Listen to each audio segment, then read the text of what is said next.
ತಮಿಳುನಾಡು ಮತ್ತು ಪಶ್ಚಿಮ ಬಂಗಾಳ ವಿಧಾನಸಭೆ ಚುನಾವಣೆಗೆ ಮತದಾನ ಪ್ರಗತಿಯಲ್ಲಿದೆ.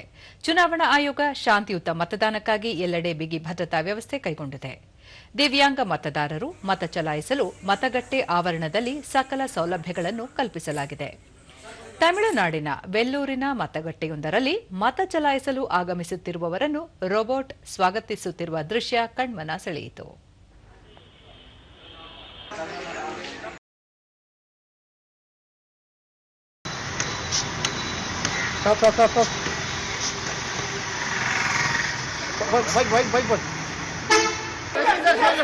ಕೇಂದ್ರ ಸಚಿವರು, ಸಿನಿಮಾ ತಾರೆಯರು, ಕ್ರೀಡಾಪಟುಗಳು ಸೇರಿದಂತೆ ಹಲವು ಗಣ್ಯರು ಸರತಿ ಸಾಲಿನಲ್ಲಿ ನಿಂತು ಮತಗಟ್ಟೆಗಳಲ್ಲಿ ಹಕ್ಕು ಚಲಾಯಿಸುತ್ತಿರುವ ದೃಶ್ಯ ಸಾಮಾನ್ಯವಾಗಿತ್ತು. ತಮಿಳುನಾಡಿನ 234 ಕ್ಷೇತ್ರಗಳಿಗೆ ಒಂದೇ ಹಂತದಲ್ಲಿ ಮತದಾನ ನಡೆಯುತ್ತಿದ್ದು, ಒಟ್ಟಾರೆ 5,73,43,000 ಮತದಾರರು ಬೆಳಗ್ಗಿನಿಂದಲೇ ಮತಗಟ್ಟೆಗಳಿಗೆ ತೆರಳಿ ತಮ್ಮ ಸಾಂವಿಧಾನಿಕ ಹಕ್ಕು ಚಲಾಯಿಸುತ್ತಿದ್ದಾರೆ. ಇತ್ತೀಚಿನ ವರದಿಯ ಪ್ರಕಾರ ತಮಿಳುನಾಡಿನಲ್ಲಿ ಸುಮಾರು 70% ಮತದಾನ ದಾಖಲಾಗಿದೆ ಎಂದು ಮೂಲಗಳು ತಿಳಿಸಿವೆ.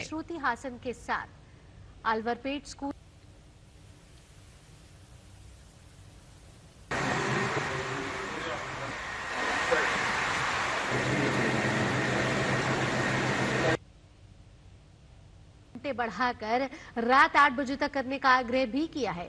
इस पत्र में उन्होंने लिखा है कि यात्रा में रुकावट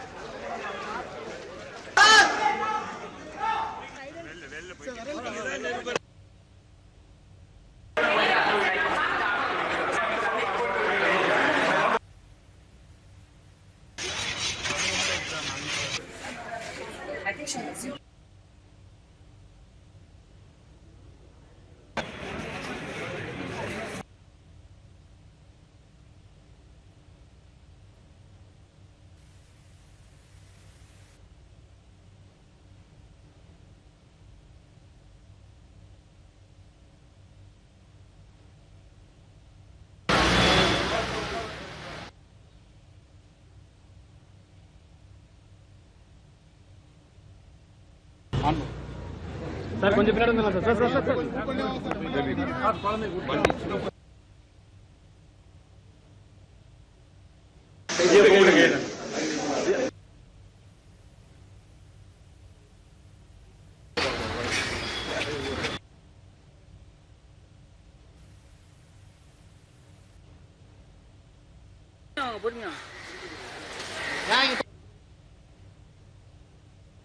ಪಶ್ಚಿಮ ಬಂಗಾಳದ 294 ವಿಧಾನಸಭಾ ಕ್ಷೇತ್ರಗಳ ಪೈಕಿ ಮೊದಲ ಹಂತದಲ್ಲಿ 16 ಜಿಲ್ಲೆಗಳ 152 ಕ್ಷೇತ್ರಗಳಿಗೆ ಮತದಾನ ಪ್ರಗತಿಯಲ್ಲಿದೆ.